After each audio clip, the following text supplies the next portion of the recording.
Assalamualaikum warahmatullahi wabarakatuh. Kami dari kelompok 8 akan menganalisis tentang pasar Indomie.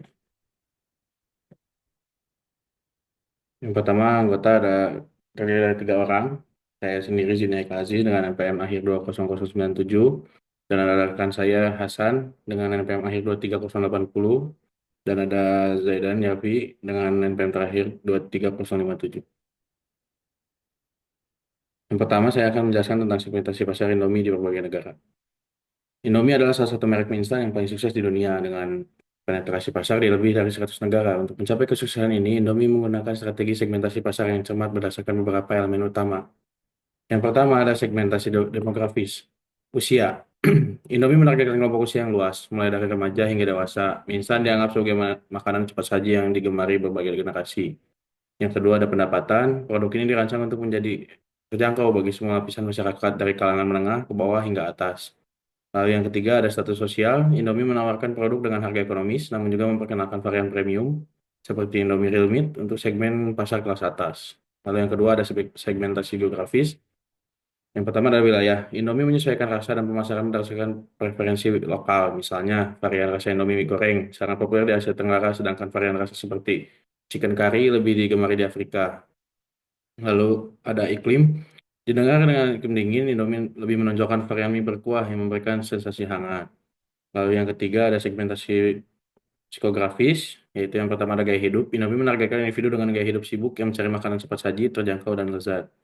Lalu yang kedua ada kebiasaan kuliner. Indomie memahami bahwa rasa adalah kunci untuk menarik konsumen di berbagai budaya. Misalnya masyarakat Asia cenderung menyukai rasa rempah yang kompleks, sedangkan konsumen di Eropa lebih menyukai rasa sederhana seperti ayam atau keju.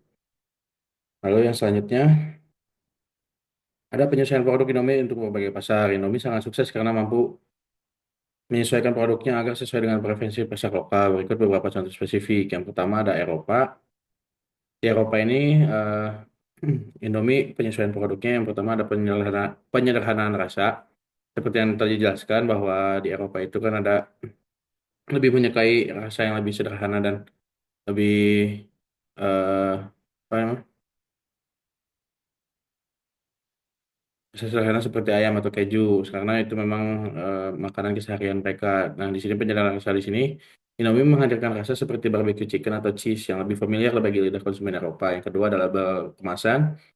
Di negara-negara seperti Jerman atau Inggris, informasi pada kemasan diadaptasi ke bahasa lokal untuk meningkatkan pemahaman konsumen sehingga tidak adanya miskomunikasi tentang eh, penjelasan-penjelasan tentang si produknya itu sendiri. Kalau yang kedua ada di Timur Tengah. Timur Tengah terkenal sangat dengan kota-kota yang memang mayoritasnya beragama Muslim, sehingga poin pertama ini produk halal menjadi suatu hal yang memang harus ditonjolkan oleh Indomie di Timur Tengah. Dan Indomie pun memastikan semua produknya memiliki sertifikasi hal yang jelas, entah itu dari proses, dari produk, dari bahan, dan lain-lain. Lalu yang kedua ada varian rasa.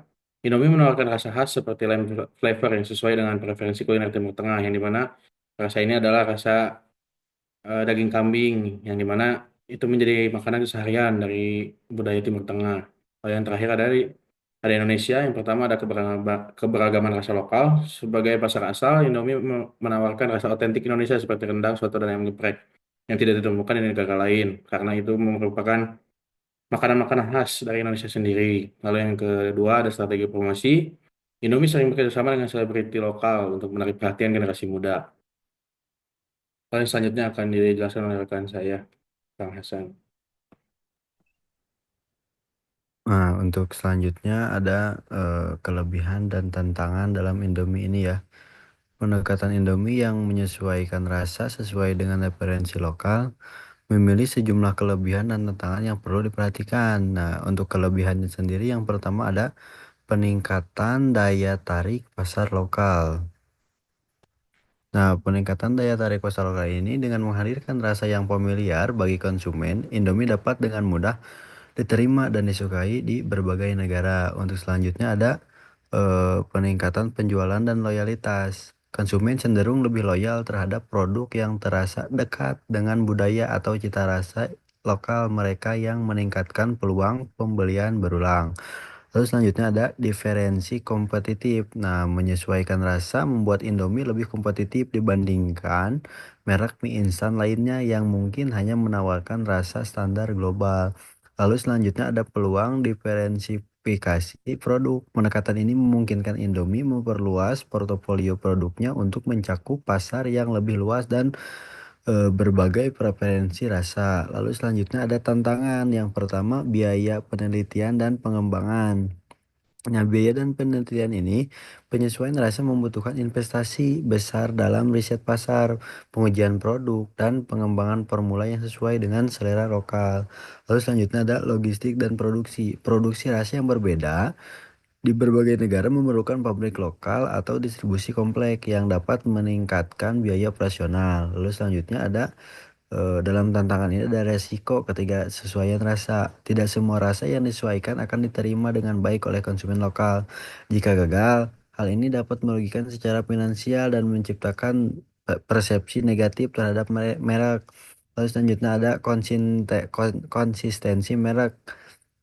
Diversifikasi rasa yang terlalu luas dapat mengaburkan identitas global Indomie dan membuat terlihat seperti produk lokal. Lalu selanjutnya ada konsistensi merek dan regulasi lokal. Setiap negara memiliki regulasi pangan yang berbeda, seperti larangan bahan baku tertentu atau persyaratan sertifikasi yang dapat memperlambat proses peluncuran produk. Selanjutnya, Jaidan.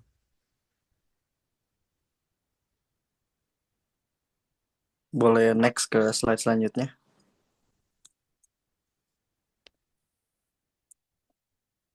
Nah ini. Untuk selanjutnya ada pesaing utama Indomie di pasar global dan keunggulan kompetitif. Indomie sebagai merek mie instan yang sangat populer di dunia, tentu saja memiliki banyak pesaing. Merek-merek lokal di setiap negara. Setiap negara memiliki merek mie instan lokal yang sudah familiar dan memiliki pangsa pasar yang kuat.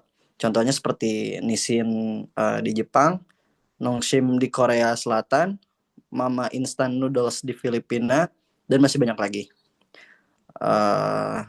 Untuk selanjutnya ada keunggulan kompetitif dari Indomie.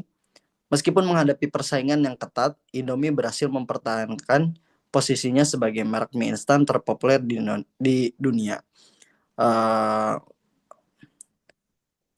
Seperti rasa yang beragam dan disesuaikan dengan selera global, kualitas yang terjaga, harga yang terjangkau, distribusi yang luas, branding yang kuat.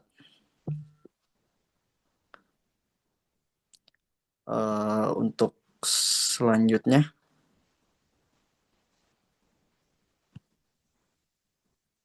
nah untuk yang selanjutnya ada strategi Indomie.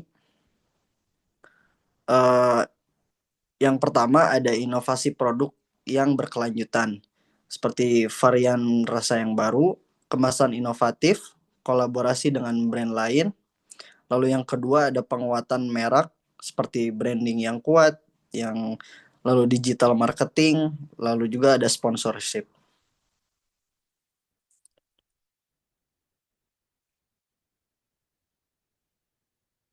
Selanjutnya boleh dilanjutkan. Nah, jadi dari penjelasan tersebut bahwa dapat kita simpulkan bahwa Indomie telah menjadi salah satu merek mie instan paling sukses di dunia dengan strategi segmentasi pasar yang cermat, penyesuaian produk lokal yang fleksibel, dan keunggulan kompetitif yang kuat. Dengan memahami kebutuhan konsumen melalui pendekatan berbasis demografi, geografi, dan psikografi, Indomie mampu menawarkan cita rasa khas seperti Zelo Price di Nigeria, lem Plavor di Timur Tengah, dan rendang di Indonesia, yang memperkuat hubungan emosional dengan konsumen dan meningkatkan loyalitas. Keberhasilan ini didukung oleh inovasi produk berkelanjutan, harga terjangkau, distribusi luas, serta strategi branding yang kuat. Meski menghadapi tantangan seperti biaya peneliti dan logistik yang kompleks, Indomie berhasil memasukkan identitas globalnya dengan cita rasa lokal.